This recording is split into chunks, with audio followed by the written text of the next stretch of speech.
που ξαφνικά θα γεννηθεί το μίσος εναντίον του μίσους.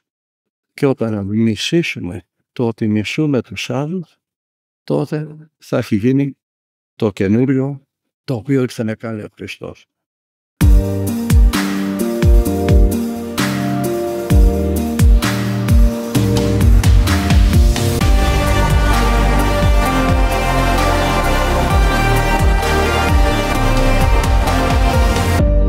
Να ευχαριστήσω τον Αρχιεπίσκοπο που έδωσε την ευλογία να γίνει αυτή η ομιλία, τους καλούς μας ιερείς και όλους εσάς για την υπομονή σας. Όταν σκέφτηκα να πω στον παπά τι ομιλία θα κάνω, του είπα για την αγάπη. Μετά διαπίστωσα ότι δεν είναι κάτι τόσο απλό όπως ακούγεται. Γιατί για να μιλήσει κανείς για την αγάπη πρέπει να μιλήσει για το Θεό. Και δεν είναι απλό, ούτε εύκολο.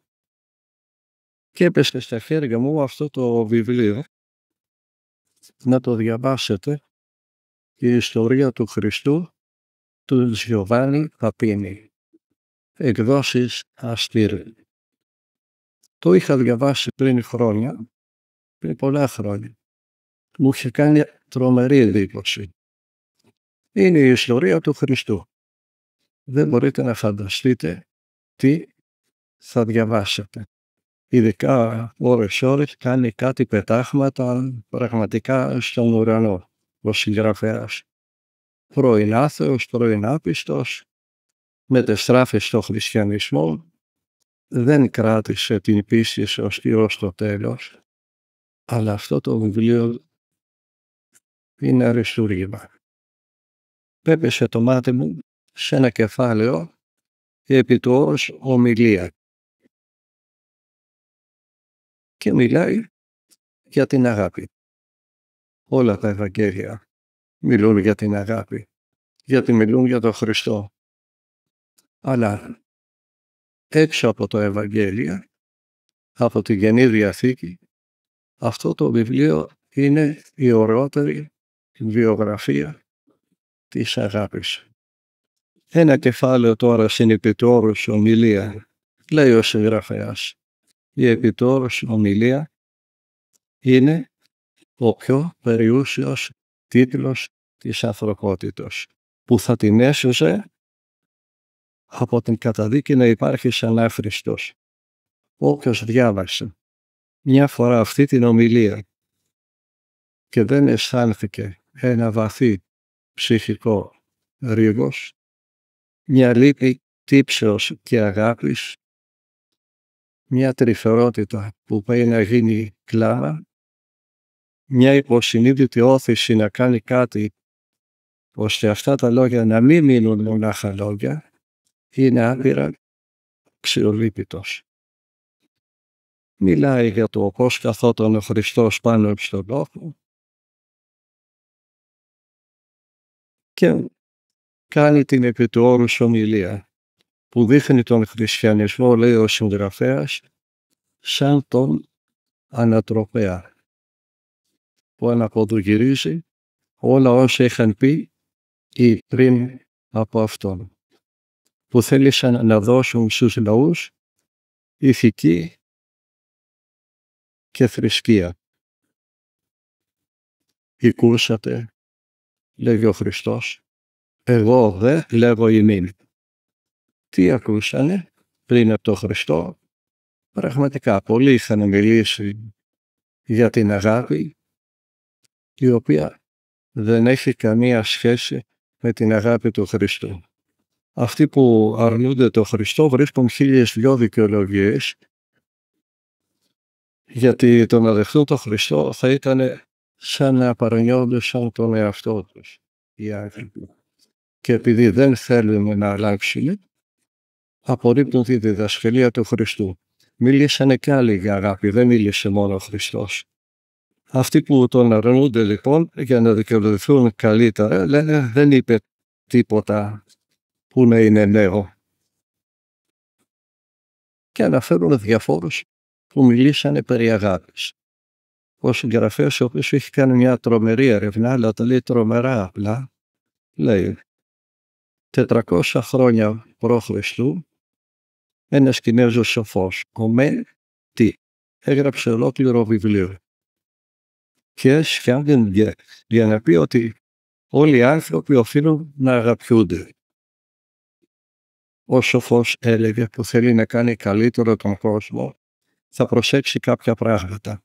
Γιατί παρατηρείται η αταξία? Διότι δεν αγαπούμε ο ένας τον άλλον. Είδατε πως μοιάζει με τη διδασκαλία του Χριστού. Οι οίκοοι και τα τέκνα έχασαν τον σεβασμό τους στους άρχοντες και στους γονείς. Τα δευτερότοκα παιδιά δεν αγαπούν τον πρωτότοκο αδερφό τους. Λέει. Και καταλήγει ο συγγραφέας ότι κατά τον Μέτη, αυτό τον Κινέζο σοφό, η αγάπη, η καλύτερα αυτή η στοργή που γεννιέται από τη συγκατάβαση των δυνατών και το σέβας των αδυνάτων, δεν είναι η αγάπη του Χριστού. Πολλές φορές οι δυνατοί είναι επίοικείς τους αδυνάτους. Υποχωρούνε, τους κάνουν ελεημοσύνη την αγάπη τους. Καμιά σχέση με την αγάπη του Χριστού. Λέει ο Λάο Τσε το 571 π.Χ. απάντησε στην προσβολή με τους κανόνες της καλής συμπεριφοράς. Πολύ ωραίο. Αλλά η ευγένεια είναι γλυκύτητα και σύνεση, λέει ο συγγραφέας, όχι όμως αγάπη. Στην ίδια εποχή με τον Λάο Τσε, γύρω στο 500 και μετά, ήταν και ο Κομφούκιος, που επέβαλε την ευθύτητα της καρδιάς και την αγάπη του πλησίον. Και αυτό ωραίο ακούγεται. Να αγαπάμε τον άλλον σαν τον εαυτό μας, λέει ο Κομφούκιος. Πολύ ωραίο ακούγεται. Αλλά όχι πάνω από τον εαυτό μας. Ήτανε μια ευτυχία των κρατών, αλλά δεν ονειρευότανε να αποκηρύξει το μίσος. Γι' αυτό ο ίδιος ο Κομφούκιος σε άλλο του έργο, το Ταχείο, λέει ο δίκαιος και αγαθός άνθρωπος είναι ο μόνος ικανός να αγαπήσει. Ο δίκαιος και αγαθός άνθρωπος είναι ο μόνος ικανός να αγαπήσει και να μισήσει τους ανθρώπους όπως τους πρέπει. Δεν έχουν πει λοιπόν αυτά που είπε ο Χριστός άλλοι πριν τον Χριστό. Σύγχρονος με το Κομφούκιο ήταν και ο Γκαουτάμα, ο Βούδας. Και έδειξε να αγαπάμε όλους τους ανθρώπους, ακόμα και τους πιο αθλίους, τους πιο περιφρονημένους. Αλλά επίσης με την ίδια αγάπη και τα μικρότερα των ζώων και τα μικρότερα από τα έμψυχα. Στο Βουδισμό η αγάπη προς τους ανθρώπους δεν είναι παρά μία άσκηση. Η αγάπη είναι το πρώτο στήριγμα της υπάρξεως. Ο Βούδας, λέει ο συγγραφέας, θέλει να καταργήσει τον πόνο και για να τον καταργήσει δεν βλέπει άλλο τρόπο παρά να πνίξει την προσωπική ψυχή μέσα στην κοινωνική ψυχή και πέρα από αυτή στην παγκόσμια ψυχή, μέσα στον Νιρβάνα, στο μηδέν. Ο Βουδιστής δεν αγαπά τον αδελφό του γιατί αγαπά αυτόν, αλλά γιατί αγαπά τον εαυτό του. Γιατί θέλει να αποφύγει τον πόνο και για να το κάνει πρέπει να υπερβεί τον εγωισμό. Για ποιο λόγο? Για να κάνει ένα βήμα προς την ανυπαραξία. Και λέει ο συγγραφέας, η απέραντη αγάπη του είναι παγωμένη και εγωιστική. Ένα είδος στοικής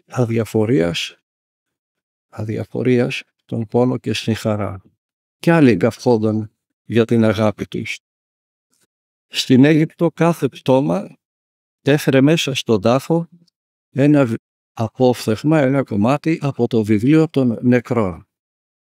Τι έγινε το κομμάτι που ήταν πάνω στο πτώμα? Για να μπορεί να τα πει στο δικαστήριο που θα το έκανε ο Όσιρις. Δεν έκανα να πεινάσει κανείς. Δεν έκανα να κλάψει. Δεν σκότωσα. Δεν έκανα καμιά απάτη. Έδωσε ψωμί στο βιενασμένο, νερό στο διψασμένο κλπ.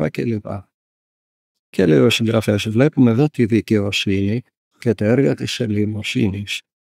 Αν τα έκαναν και αυτά πραγματικά. Αλλά δεν συναντούμε καθόλου την αγάπη. Και πολύ περισσότερο την αγάπη προς τους εχθρούς. Για να μάθουμε πώς οι Αιγύπτιοι περιποιούνταν τους εχθρούς τους, κάθε άλλο παραγάπη για τους εχθρούς, ας διαβάσουμε την παρακάτω επιγραφή του ονομαστού Φαραώ Πέπι Α ή Μέρικ Ρα. Τι λέει η επιγραφή των ανθρώπων που καυχόνταν ότι έχουν αγάπη? Ο στρατός αυτός πήγε στην ειρήνη. Μπήκε καθώς το άρεσε μέσα στην χώρα των εχθρών. Ο στρατός αυτός πήγε στην ειρήνη. Έξω έκοψε τις σικές και τα μπέλια τους. Ο στρατός αυτός πήγε στην ειρήνη. Έβαλε φωτιά σε όλα τα σπίτια. Ο στρατός αυτός πήγε στην ειρήνη. Έσφαξε τους στρατιώτες τους κατά μυριάδες. Ο στρατός αυτός πήγε στην ειρήνη. Εχμαλώτισε πολλούς άντρες, γυναίκες και παιδιά. Ναι, πολλοί μιλήσανε για την αγάπη προ Χριστού.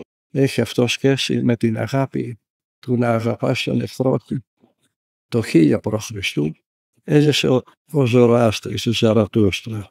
Ήρα και αυτός για την ελεημοσύνη, για την ευσπλαχνία, να μην αρνούνται να δώσουν ψωμί στον πεινασμένο εργάτη, αλλά πρόκειται πάντα για κοινή φιλανθρωπία. Σε εκείνους που μας ανήκουν, που μας υπηρετούν, που μας είναι κοντά. Για αγάπη όχι. Αυτοί που λένε ότι κι άλλοι μιλήσανε για αγάπη, να κοιτάξουν στον Μωσαϊκό νόμο. Τι λέει? Σου έβγαλαν το μάτι, θα βγάλεις και εσύ το μάτι. Μάτι για μάτι. Δόντι για δόντι. Χέρι για χέρι. Πόδι για πόδι. Πληγή για πληγή. Έτσι μιλάει ο Μωυσής στην Έξοδο. Παραλείπουμε. Μετά το Δευτερονόμιο έκανε ένα βήμα προς την αγάπη. Δεν θα δικήσεις το ξένο. Και δεν θα τον λυπήσεις καθόλου. Γιατί και εσείς κάποτε ήσασταν ξένοι στην Αίγυπτο. Είναι μια αρχή. Αλλά ο ξένος που ζει μαζί μας δεν είναι ένας εχθρός και το να μην τον αδικήσουμε δεν σημαίνει και να του κάνουμε καλό. Η Έξοδος λέει να μην τον αδικήσουμε. Το Δευτερόνομιο προχωρεί παραπέρα. Αν ένας ξένος κατοικεί μεταξύ σας, μη ζητήσετε το κακό του. Αλλά αν είναι μαζί σας, ας είναι μαζί σας, σαν να έχει γεννηθεί μεταξύ σας και να τον αγαπάτε σαν τον εαυτό σας. Πρόκειται πάντα για την αγάπη προς τον ξένο, ο οποίος ζει μαζί μας, δεν μας ενοχλεί, είναι φίλος μας, είναι συμπολίτης μας. Έχει κάνει ήδη η ανθρωπότητα ένα μικρό βήμα προς την αγάπη του Χριστού. Θα αγαπήσεις τον φίλο σου σαν τον εαυτό σου, τον φίλο σου, ο οποίος μπορεί να σου είναι και ωφέλιμος. Σε συμφέρει να τον αγαπάς. Επομένως η αγάπη προς τον φίλο είναι αγάπη προς τον εαυτό σου. Αν δεις να γονατίζει από το φορτίο, το γαϊδούρι, εκείνο που σε νησί, μην απομακρυνθείς, αλλά βοήθησέ τον να το σηκώσει. Γιατί σκέφτεσαι ότι μπορεί να βρεθείς και εσύ στην ίδια θέση και να χρειαστείς τη βοήθειά του.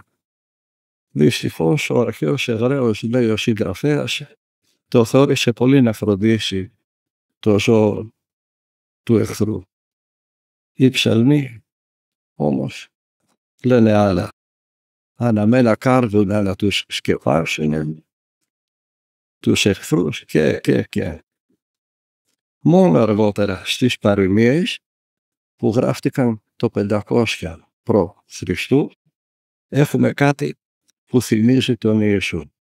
Μην πεις θα εκδικηθώ, αλλά περίμενε και ο Θεός θα σε σώσει.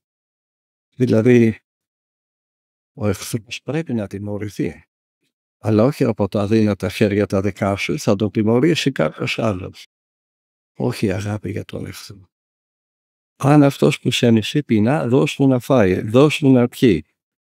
Είναι μια πρόοδος, λέει ειρωνικά ο συγγραφέας.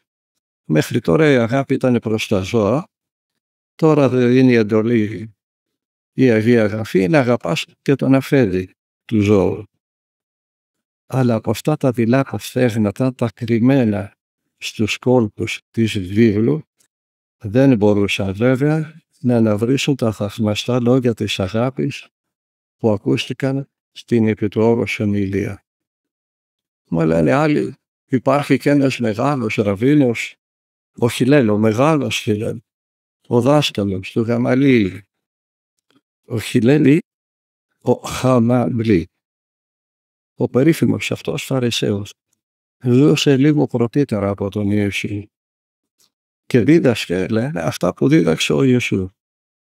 Ήταν πράγματι ένας μορφωμένος Ιουδαίος, ένας μυαλωμένος Φαρισαίος, γιατί έλεγε, μην κάνεις στον άλλο αυτό που δεν θέλεις να σου κάνουν.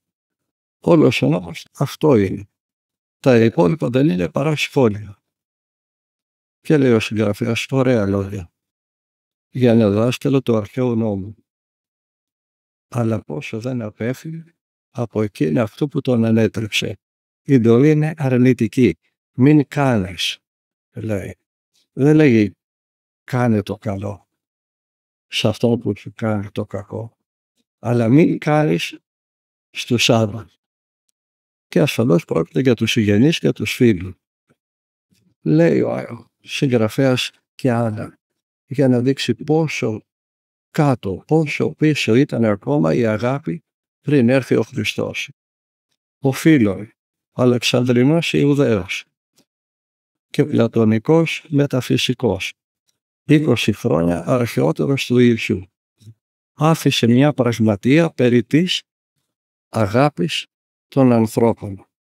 Άλλο φίλο, μόνο του το τάλαντο, δεν ξέρει να βρει τη φράση που σε μια στιγμή θα εγκρεμίσει το παρελθόν και θα ενώσει τις καρδιές. Μίλησε περί αγάπης περισσότερο από τον Χριστό, αλλά δεν ήξερε να πει και δεν μπορούσε να καταλάβει αυτό που στους αγράμματους φίλους του έλεγε ο Χριστός πάνω στο όρος. Αλλά, λέει ο συγγραφέας, στην Ελλάδα δεν μπορούμε να βρούμε την αγάπη των εχθρών. Λένε αυτοί που δεν θέλουν να δεχτούν τον Χριστό και την αγάπη του Χριστού. Δεν μπορούμε στην Ελλάδα να βρούμε την αγάπη των εχθρών, λέει ο συγγραφέας. Στην Ελλάδα υπάρχουν όλα. Η Ελλάς, η Κίνα αυτή της Δύσεως, είναι η μητέρα κάθε κατακτήσεως στη σφαίρα του πνεύματος. Αυτά τα λέει ο συγγραφέας. Στον έοντα του Σοφοκλέους, ο Οδυσσέας συγκινείται στο θέμα του εχθρού του που έχει φτάσει σε θλιβερή κατάσταση. Η Αθηνά του λέει ότι είναι προτιμότερο να γελάμε εις βάρος του εχθρού μας. Αλλά ο Οδυσσέας δεν πείθεται. Τον κλαίω όσο και να μου είναι εχθρός. Γιατί τον βλέπω δυστυχισμένο, δεμένο σε μια μαύρη μοίρα και κοιτώντας τον σκέφτομαι τον εαυτό μου. Γιατί βλέπω πως δεν είμαστε αυτό τώρα στον έαντα που έγραψε ο Σοφοκλής. Λέει ο Οδυσσέας, βλέπω πως δεν είμαστε παρά φαντάσματα και σκιές απατηλές εμείς οι θνητοί. Δεν είναι σωστό να κάνεις το κακό σε έναν άνθρωπο που πεθαίνει ακόμα κι αν τον μισούσες. Και λέει ο συγγραφέας, είμαστε πολύ μακριά ακόμα από την αγάπη του Χριστού. Ο πανούργος Οδυσσέας δεν κρίνει τι τον κινεί σε αυτή την τόσο λίγο φυσική συμπάθεια. Λέει τον εχθρό του γιατί σκέφτεται τον εαυτό του και τον συγχωρεί γιατί τον βλέπει άφωνο και μισοπεθαμένο. Ένας πιο σοφός από τον Οδυσσέα Ο Σωκράτης του Πλάτωνος δεν παραδέχεται την κοινή γνώμη. Δεν μπορούμε, λέει στον Κρήτονα, να ανταποδώσουμε κακό στο κακό, αδικία στην αδικία, όσο και να μας αδίκησαν. Και το βεβαιώνει εκ νέου στην πολιτεία ο Πλάτωνας, προσθέτοντας για στήριγμα πως η εκδίκηση που κάνουμε δεν διορθώνει τους κακούς. Αλλά αυτό που κυβερνά τη σκέπη του Σωκράτη είναι η ιδέα της δικαιοσύνης, όχι το αίσθημα της αγάπης. Σε καμιά περίπτωση ο δίκαιος δεν οφείλει να κάνει το κακό. Και αυτό από σεβασμό στον εαυτό του. Το τονίζουμε αυτό. Και όχι από συμπάθεια στον εχθρό του. Ο κακός θα τιμωρηθεί ο ίδιος στη γη ή μετά το θάνατό του. Ο μαθητής του Πλάτωνα, ο Αριστοτέλης, ξαναγυρίζει ήσυχα στην παλιά ιδέα. Το να μην αντιδράσει κανείς στην προσβολή, λέει στα ηθικά νοικομάχια, είναι ανανδρεία και δουλεία.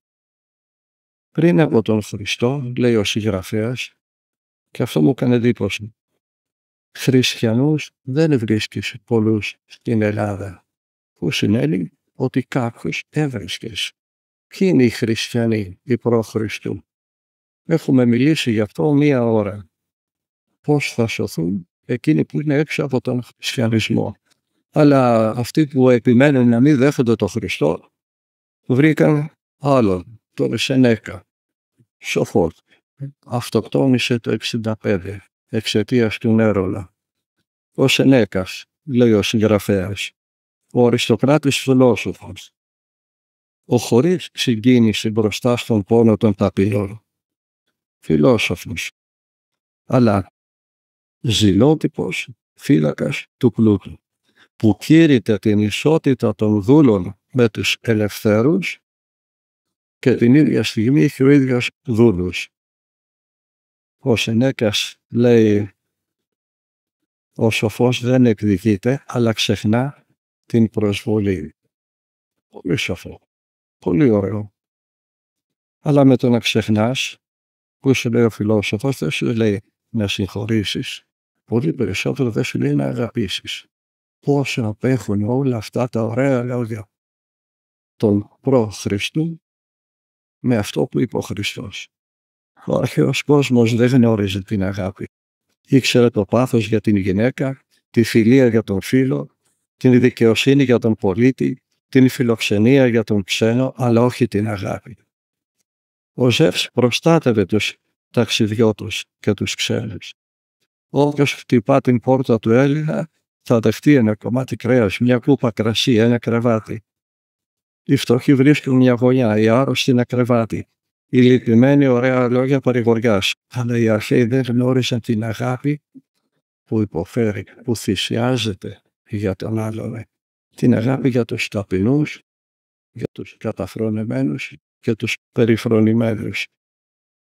Στην τελευταία ραψοδία στην Ηλιάδα, τελειώνει ο συγγραφέας, βλέπουμε έναν πρεσβύτη κλαμμένο που φιλεί το χέρι του πιο φοβερού του εχθρού, αυτού που του σκότωσε τα παιδιά. Του είχε σκοτώσει μόλις το πιο ακριβό του. Ο Πρίαμος, ο πατέρας των πολλών παιδιών και αρχηγός μιας λαιλατημένης πόλεως, ο Κύριος τόσων θησαυρών γονατίζει στα πόδια του Αχιλλέα, του πιο μεγάλου ήρωα και του πιο άτυχου, μεγάλου άτυχου μέσα στους Έλληνες, του εκδικητή του Πάτροκλου που φώναξε τον Έκτορα. Η άσπρη κεφαλή του γέρου κλείνει μπροστά στην αντίθεση νεότητα του νικητή. Ο Πρίαμος κλαίει τον σκοτωμένο του γιο, το πιο ανδρείο, το πιο όμορφο, το πιο αγαπητό από όλα του τα παιδιά, και φυλάει το χέρι εκείνου που του το σκότωσε.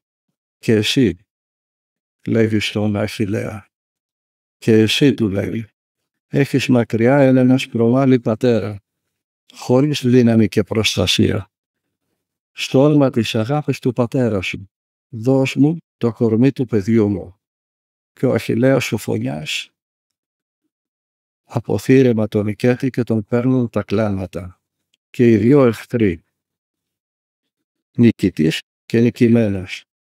Ο πατέρας που δεν έχει πια το παιδί του και ο γιος που δεν θα ξαναδεί τον πατέρα του. Ο ασφαλμάλης γέρον και ο ξανθόμαλος νέος. Και οι δυο μαζί κλαίνε πρώτη φορά αδελφωμένοι μέσα στον πόνο.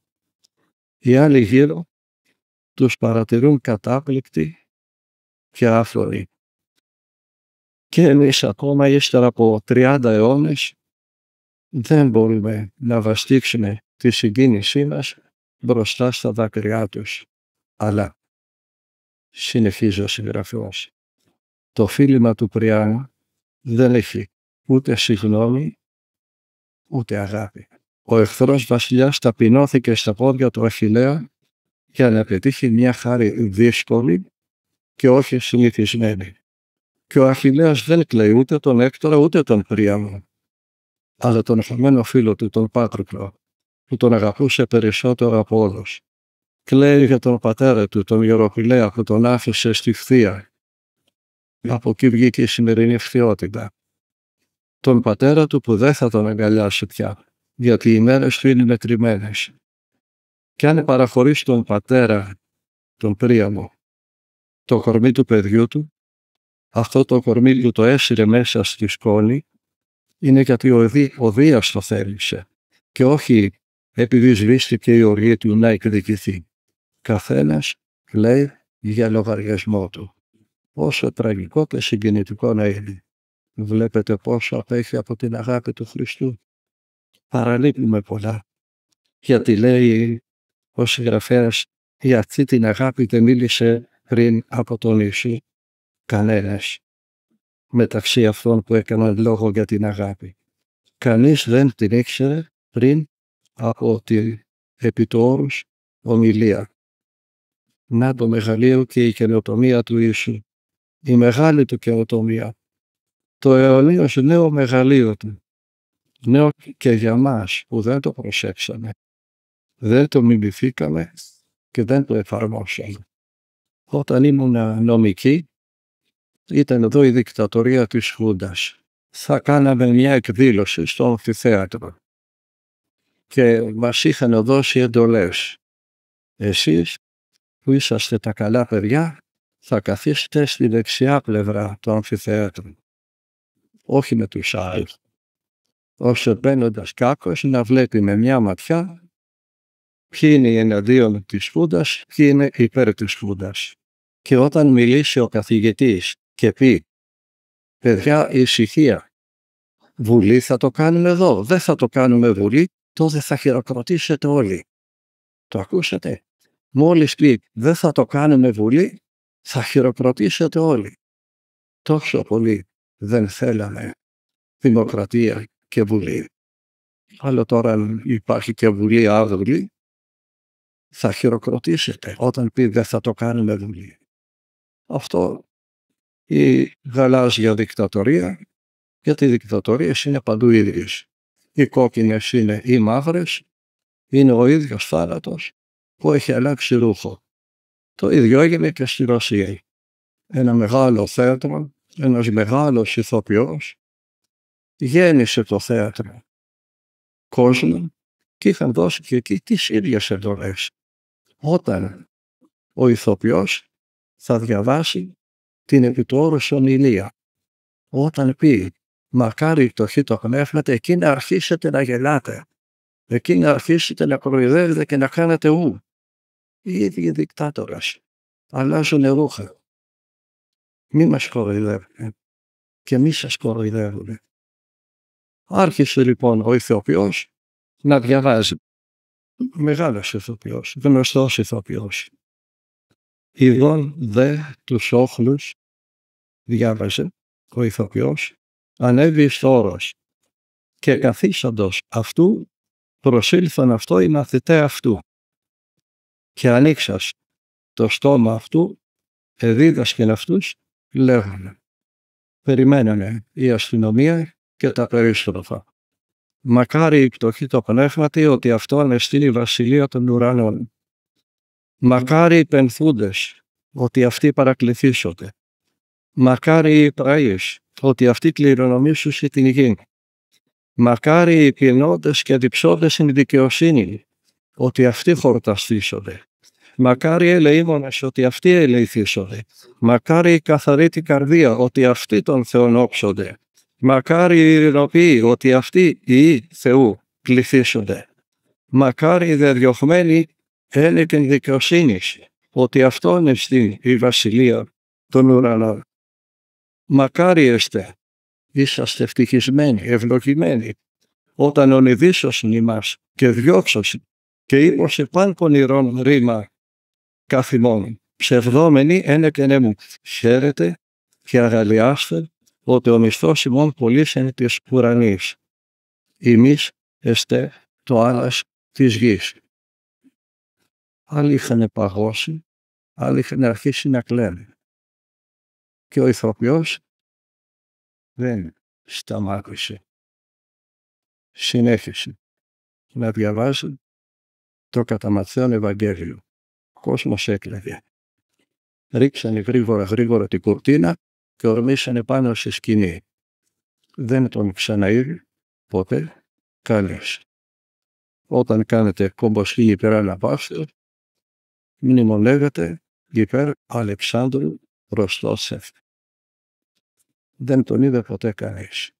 Λόγια απλά, λέει ο συγγραφέας, αυτά που είπε ο Χριστός, απέριτα, χωρίς στολίδια, αλλά είναι η Μάγνα Κάρτα της τρίτης περίοδου της ανθρώπινης ιστορίας, της περίοδου που βρίσκεται ακόμα στις αρχές της. Και λέει ο συγγραφέας ότι είμαστε ακόμα στην αρχή της περίοδου της αγάπης, γιατί παρόλο που τα ακούσαμε, ούτε εμείς δεν τα τηρούμε. Είπε ο Σατανάς, θα γίνετε κι εσείς θεοί. Ο Γιαχβέ είπε στους κριτάς, φανείτε θεοί, φανείτε δίκαιοι όπως ο Θεός είναι δίκαιος. Δεν αρκεί όμως για να μοιάσει κανείς του Θεού να είναι δίκαιος, γιατί ο Χριστός μας αποκάλυψε κάτι άλλο, ότι ο Θεός είναι αγάπη, είναι ο πατέρας μας. Είναι, λέει, σαν τη γη που δίνει το πάρει και τα λουλούδια και στον ασκητή και στον δολοφόνο. Ο Θεός είναι η αγάπη που ανατέλει τον ήλιο και για τους καλούς και για τους κακούς, που βρέφει και για τους άδικους και για τους δίκαιους. Και εμείς που είμαστε τόσο πιο κάτω από τον Θεό, πλάσματα καταδικασμένα να πεθάνουμε, δεν έχουμε την υποχρέωση να φέρουμε στους αδελφούς μας έτσι όπως φέρεται σε εμάς. Ο άπειρος Θεός λέει πολλά ο συγγραφέας. Κάναμε το πείραμα της αγριότητας και το αίμα πότισε τη γη. Κάναμε το πείραμα της ειδονής και η ειδονή μας άφησε στο στόμα μια γεύση σαπίλας και ένα πιο καυστικό πόνο. Παραδώσαμε τα σώματά μας στις πιο εξεζητημένες και διεστραμμένες απολαύσεις και ξυπνήσαμε κατατσακισμένοι με μια καρδιά βαριά σε ένα κρεβάτι δρομικό. Κάναμε το πείραμα της ιδρυότητος, κάναμε το πείραμα της ειδονής, κάναμε το πείραμα του νόμου. Και τον νόμο αυτό τον παραβήκαμε, τον αλλάξαμε, τον καταπατήσαμε. Και η δικαιοσύνη δεν μπόρεσε να μας φορτάσει. Κάναμε το πείραμα της λογικής. Εξετάσαμε τη δημιουργία, μετρήσαμε τα άστρα, περιγράψαμε τα φυτά, τα άψυχα, τα ζωντανά. Τα δέσαμε όλα και φτιάξαμε το ατέλειωτο νήμα των αιωνίων. Και στο τέλος όλα μας φαίνονται αιωνίως τα ίδια. Δεν μας αρκούσαν πια και δεν μπορούσαμε να φτιάξουμε νέα.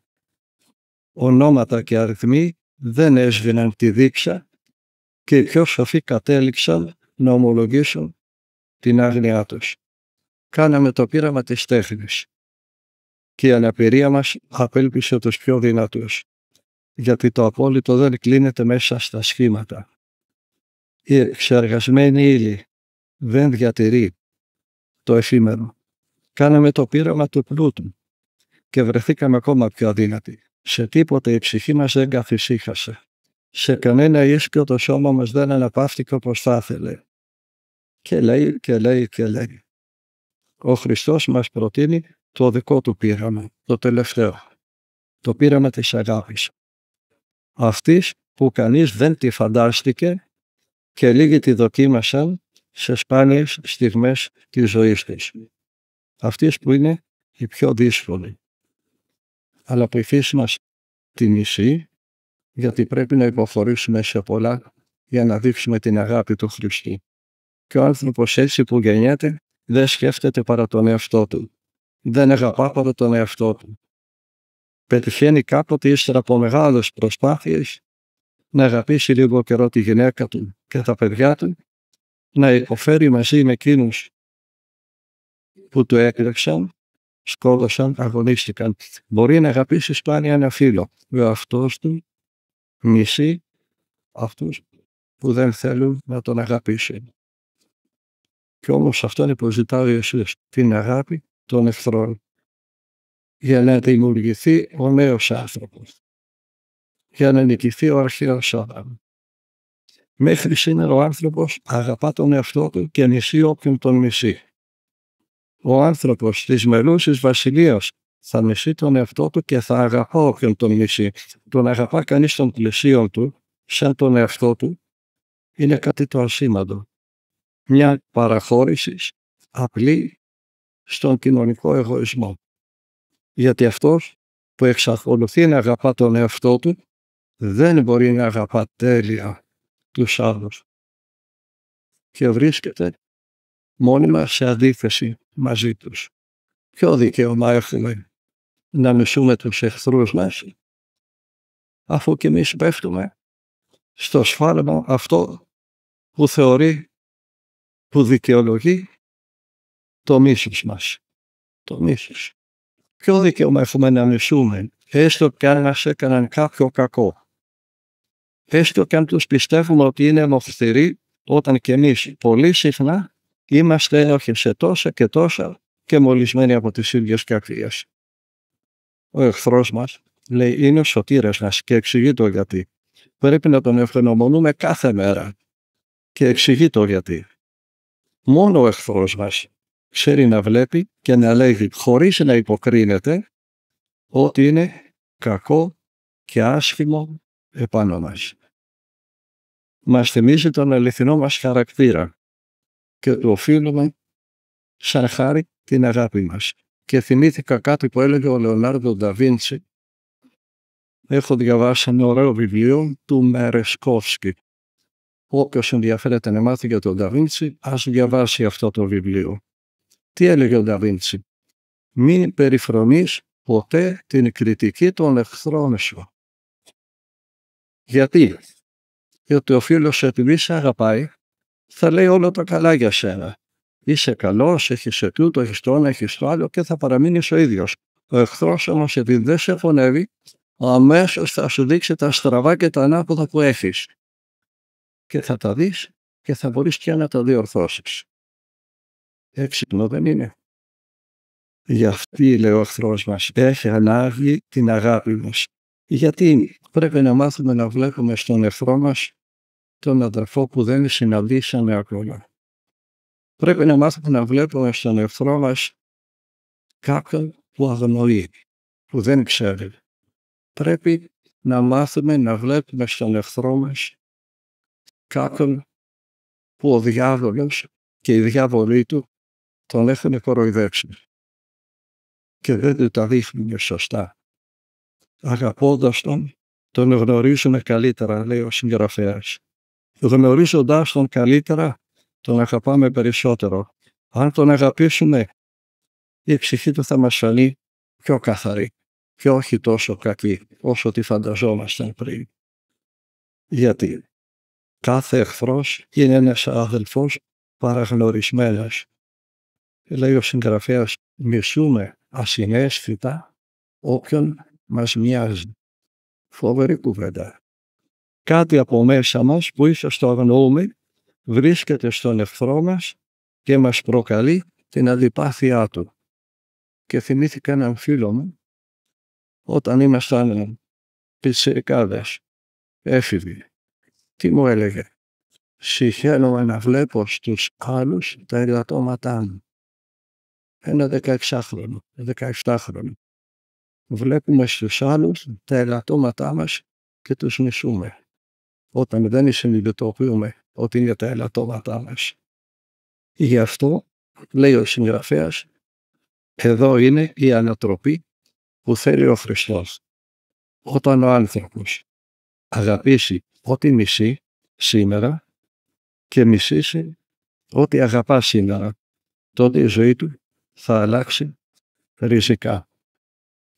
Χάρη στην απόλυτη αγάπη. Ο Χριστός είναι αυτός που ξαναοδήγησε τον Αδάμ στο κατόφλι του παραδείσου, που τον έμαθε πώς να μπει και πώς να ζήσει για πάντα εκεί. Οι απόγονοι του Αδάμ, λέει ο συγγραφέας, δηλαδή εμείς, δεν τον πιστέψαν. Επανέλαβαν τα λόγια του, αλλά δεν τα εφάρμοσαν. Καλή ώρα να έχουμε. Και έτσι οι άνθρωποι με κλειστή την καρδιά στο φως του εξακολουθούν να κλαίνουν στην επίγεια κόλαση που από αιώνα σε αιώνα γίνεται και πιο καταχθόνια. Μέχρι την ημέρα που τα βάσανε θα γίνουν τόσο φοβερά πάνω στους καταδικασμένους εμάς και έρχονται αυτές οι ώρες που ξαφνικά θα γεννηθεί το μίσος εναντίον του μίσους. Και όταν μισήσουμε το ότι μισούμε τους άλλους, τότε θα έχει γίνει το καινούριο που έλεγε ο Χριστός, το οποίο ήρθε να κάνει ο Χριστός. Έγινε αυτό ποτέ? Πώς? Ο ίδιος ο Χριστός δεν είπε συγχώρεψέ τους, πατέρα μου, γιατί δεν ξέρουν τι κάνουν? Ο γαρίχασι τι ποιούσαν. Και επειδή το είπε ο Χριστός, το είπε και κανένας άλλος. Βέβαια, ο αρχιδιάκονος, ο πρωτομάρτυρας Στέφανος, την ώρα που τον σκοτώνανε με πέτρες, τους πάγανε τα κόκκαλα με πέτρες. Κύριε, μη στήσεις αυτής την αμαρτία ταύτα. Το έκανε άλλος. Μη κοροϊδευόμαστε. Υπάρχουν χριστιανοί μέχρι σήμερα. Στη Ρουμανία, ένας φυλακισμένος παπάς και η εντολή από το κόμμα του βασανιστή του. Τους άλλους χτύπησέ τους ώσπου να τους σκοτώσεις. Αλλά τον παπά μη τον σκοτώσεις, βασάνισέ τον. Να πεθάνει 100 φορές προτού πεθάνει. Και είδε ο παπάς να σκοτώνονται μπροστά του ένας χριστιανός μετά τον άλλον και να βασανίζει τον ίδιο. Να του σπάει τα δάχτυλα, να του κόβει τα δάχτυλα, να του κάνει απίστευτα βασανιστήρια και να λέει ο παπάς, αδελφέ μου, ό,τι και να κάνεις, εγώ θα σε αγαπώ. Δεν θα σε νήσεις. Του έβγαλε με ένα πυρούνι το μάτι του παπά. Αδελφέ μου, εγώ θα σε αγαπώ. Δεν θα σε νήσεις. Και αλλάζουν τα πράγματα και πέφτει ο βασανιστής στη δυσμένεια του καθεστώτος και τον ρίχνουν δίπλα στον παπά δεμένο στη φυλακή και αρχίζουν να τον βασανίζουν. Και ο παπάς να τον παρηγορεί, ο παπάς να τον αγκαλιάζει, ο παπάς να του δίνει θάρρος και ο βασανιστής να κλαίει και να ζητάει συγγνώμη. Και ο παπάς τον ευάφτισε στη φυλακή, χριστιανό, και περιμένανε το θάνατο αγκαλιασμένοι ο δολοφόνος και ο μάρτυρας. Μέχρι σήμερα δεν έχουμε δικαιολογίες. Αφού μπόρεσαν άλλοι, μπορούμε και εμείς. Τα απλά λόγια είναι φτώχεια. Ό,τι και να κάνουμε, όσες ληστείες και να κάνουμε, όση γραφή και να διαβάζουμε, λέει η εκγύμναση του σώματος προς ολίγων είναι ωφέλιμος. Η μελέτη των γραφτών, η νηστεία, η αγρυπνία, ο σωματικός κόπος είναι απαραίτητα εργαλεία που μας χρειάζονται όσο είμαστε σε αυτή τη ζωή. Όσο πολύτιμα κι αν είναι, δεν θα λειτουργούν για πάντα. Ούτε η νηστεία, ούτε η προσευχή, ούτε η μελέτη των Αγίων Γραφών δεν θα μας ακολουθήσουν στην άλλη ζωή. Πολλές φορές μας αφαιρούνται και από τούτη τη ζωή. Όταν για παράδειγμα καταβληθεί κάποιος από τους κόπους του ή από κάποια ασθένεια ή από αναπηρία ή από γεράματα. Να πως δεν μπορεί να ληστέψει, να πως δεν μπορεί να κάνει τα πνευματικά του γυμνάσματα, είναι εργαλεία για να φτάσουν κάπου, δεν είναι σκοπός. Είναι απαραίτητα σε τούτη τη ζωή για να αποκτήσουμε καθαρή καρδιά. Να καθαρίσουμε την καρδιά μας από τα πάθη. Καρδία καθαρά κτίσεων είναι μη ο Θεός. Και ο ίδιος ο Θεός μόνο μια φορά ζήτησε κάτι από τον άνθρωπο. Ποτέ άλλοτε δεν ζήτησε τίποτα. Μόνο μια φορά ζήτησε κάτι. Τι ζήτησε? Δώσ' μου συν καρδιά. Γιατί? Για να είναι καθαρή και η αγάπη μας. Γιατί μια βρώμικη καρδιά δεν αγαπάει καθαρά. Αν είναι η καρδιά μας βρώμικη, θα είναι και η αγάπη μας βρώμικη. Γι' αυτό είπε ο Κύριος, μακάρι η καθαρή την καρδία, ότι αυτή των Θεών όψονται. Και ο καθαρός στην καρδία θα έχει την αγάπη του Χριστού που ουδέποτε εκπίπτει. Όλες λοιπόν οι ασκήσεις είναι εργαλεία για να φτάσουμε στην αγάπη στην πράξη. Αυτός που με αγαπάει θα τηρήσει τις εντολές μου. Δεν λέει θεολογίες ο Χριστός. Μιλάει για ζωή. Αγαπάς τον Χριστό, δείχτω στην πράξη. Οι ασκήσεις δεν μας σώζουν. Όσες και να κάνουμε, όσες και να έχουμε.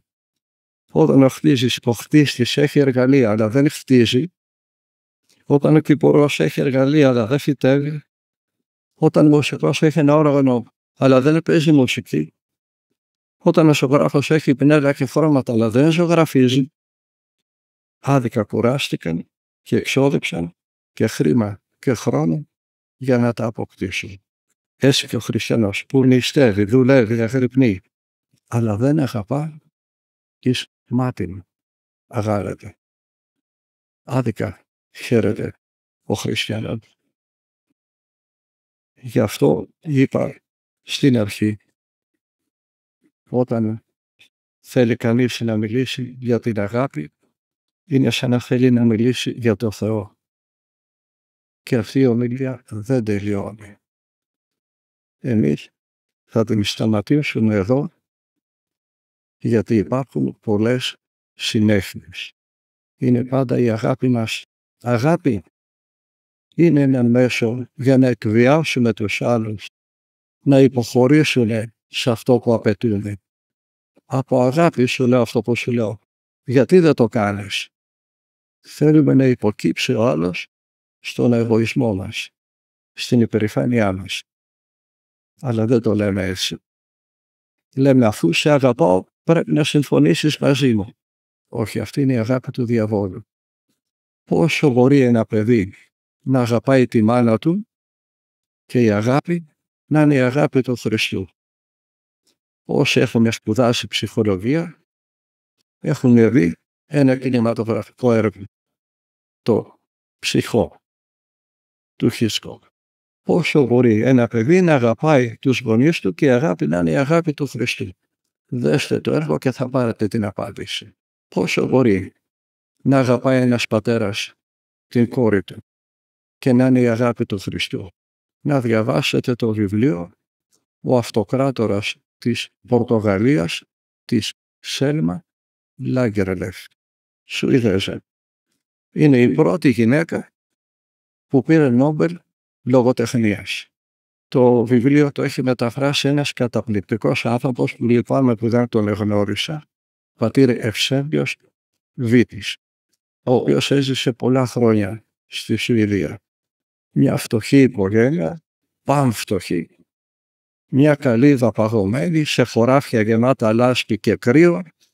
Η γυναίκα έγκυος θα γεννήσει, μέσα στο καλύβι οι μαμοί και οι γυναίκες να τρέφουν, βγάζουν τον πατέρα έξω. Πήγαινε έξω και περίμενε. Βγαίνει αυτός έξω συγχυσμένος μέσα στην παγωνιά και στο κρύο, να τουρτουρίζει, θυμωμένος, δεν μπορούσε να ταΐσει τη γυναίκα του, τέτοια φτώχεια και δυστυχία, και τώρα θα έπρεπε να ταΐσει άλλο ένα στόμα. Και εκεί που καθόταν θυμωμένος και παγωμένος, βγαίνει μια γυναίκα με κάτι παλιά, του τα αφήνει στο χέρι και του λέει: «Κράτησέ το, θα το πάρω σε λίγο». Και φώνεται πάλι μέσα στο σπίτι. και σκύβει αυτός και βλέπει αυτό το πραγματάκι που κουνιότανε μέσα στα χέρια του. Δεν μπορείτε να φανταστείτε με τι συγκλονιστικό τρόπο περιγράφει αυτή η συγγραφέας την κοσμογονία που έγινε μέσα σε αυτόν τον άνθρωπο.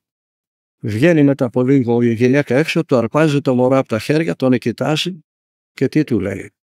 Πρώτη φορά αγάπησες στη ζωή σου? Και χώνεται μέσα. Ναι, πρώτη φορά αγάπησε αυτό το πραγματάκι που κουνιότανε στα χέρια του. Πόσο μπορεί να αγαπήσει ένας πατέρας την κόρη του και η αγάπη να είναι η αγάπη του Χριστού και να μην ξεφύγει? Να το διαβάσετε το βιβλίο. Είναι ένα άλλο έργο, παραχτικό και τραγικό, απίστευτα χριστιανικό. Απλώς έχει μια σκηνή γυμνού, όχι ελκυστικού καθόλου. Κοινοθέτης δεν ήθελε να δείξει καθόλου ελκυστικό γυμνό. Μια κοπέλα χριστιανή, μια εξωφρενικής παραφιάδας του χριστιανισμού, μένει αχνή, παρθένα, ενώ είναι όμορφη, γιατί ο Χριστός απαγορεύει το σεξ πριν από το γάμο. Και έρχονται στην περιοχή της από την Νορβηγία κάποιοι να βγάλουν πετρέλαιο από τη θάλασσα, στείνεται μια μεγάλη σιδερένια κατασκευή μες στο νερό, οι Νορβηγοί βγαίνουν έξω, ένας από αυτούς γνωρίζει την κοπέλα, ερωτεύονται και παθαίνουν και οι δύο σοκ. Η κοπέλα του λέει όχι, αν δεν παντρευτούμε δεν έχει σεξ. Εκείνος γέλαγε, ούτε που τον έλυσε. Παντρευτήκανε. Και πάθανε και οι δύο σοκ. Ο άντρας, γιατί δεν περίμενε ότι μια όμορφη κοπέλα σε αυτή την ηλικία θα ήταν παρθένα, και η κοπέλα γιατί δεν φανταζόταν ότι ο Θεός είχε για αυτήν ετοιμάσει μια τέτοια ειδονή, μια τέτοια απόλαυση, μια τέτοια χαρά όσο το αγκάλιασμα του σεξ. Και η κοπέλα ήταν τρισευτυχισμένη. Δεν θα ξεχάσετε ποτέ, αν δείτε το έργο, τις προσευχές αυτής της κοπέλας. Μια μεγάλη ηθοποιός που της φάγανε το Όσκαρ αυτής της χρονιάς, πρώτου γυναικείου ρόλου, ήταν υποψήφια για να δοθεί για σκοπιμότητες σε κάποιαν άλλη που έπρεπε να προωθηθεί το έργο στο οποίο έπαιζε η άλλη. Και όχι γιατί η άλλη το άξιζε. Και ένας δεύτερος λόγος, επειδή ήταν και χριστιανικό το έργο. Δεν θα ξεχάσετε ποτέ τις προσευχές αυτής της κοπέλας. Να το δείτε, γραμμάζοντας τα κύματα. Breaking the waves. Όλα ήταν παράδεισος. Ώσπου ένα σίδερο φεύγει από αυτή την κατασκευή και χτυπάει τον άντρα της στο κεφάλι και παραμένει παράλυτος από το λαιμό και κάτω. Και υποχρεώνει την κοπέλα να πάει με άλλους άντρες για να μην στερηθεί αυτή την απίστευτη χαρά του σεξ εξαιτίας του, επειδή έγινε αυτός ανίκανος, επειδή αυτός δεν μπορούσε να κουνηθεί. Και αποφασίζει η κοπέλα να πάει στην κόλαση για να κάνει ο Χριστός καλά τον μοναδικό άνθρωπο που αγάπησε και της έδειξε κάτι τέτοιο. Τη χαρά του σεξ. Το θέλει ο Θεός. Θέλει ο Θεός να πας εσύ στην κόλαση για να σώσεις κάποιον που αγαπάς. Λέει ο Άγιος Ισάκ ο Σύρων, προκειμένου να αναστήσεις νεκρούς, ο Χριστός προτιμάει να αναστήσεις τον εαυτό σου από τα πάθη σου. Προκειμένου να μεταστρέψεις έθνη στο χριστιανισμό, ο Χριστός προτιμάει να μεταστραφείς εσύ από την αμαρτία στην αγιότητα. Έχει δίκιο. Με το σκεπτικό ότι μπορεί να αναστήσεις έναν νεκρό, αλλά να κάνει εγκλήματα μετά και να κολλαστεί. Με το σκεπτικό ότι μπορεί να μεταστρέψεις έθνη και αυτά μετά να εξαστρατήσουν. Έχει λογική. Τότε γιατί ο Απόστολος Παύλος λέει, ευχόμην αυτός εγώ ανάθεμα είναι, προτιμάω εγώ να πάω στην κόλαση για τους κατά σάρκα αδερφούς μου, για να σωθούν οι Εβραίοι, τα αδέρφια μου. Τι θέλει ο Θεός? Θέλει να πας εσύ στην κόλαση για να σωθεί κάποιος άλλος? Να δείτε τι φοβερή απάντηση δίνει το έργο. Την απάντηση στον εαυτό σας. Να εύχεστε η Παναγία να σας στηρίζει, να σας δίνει υγεία και κουράγιο και να εύχεστε κι εσείς για μένα.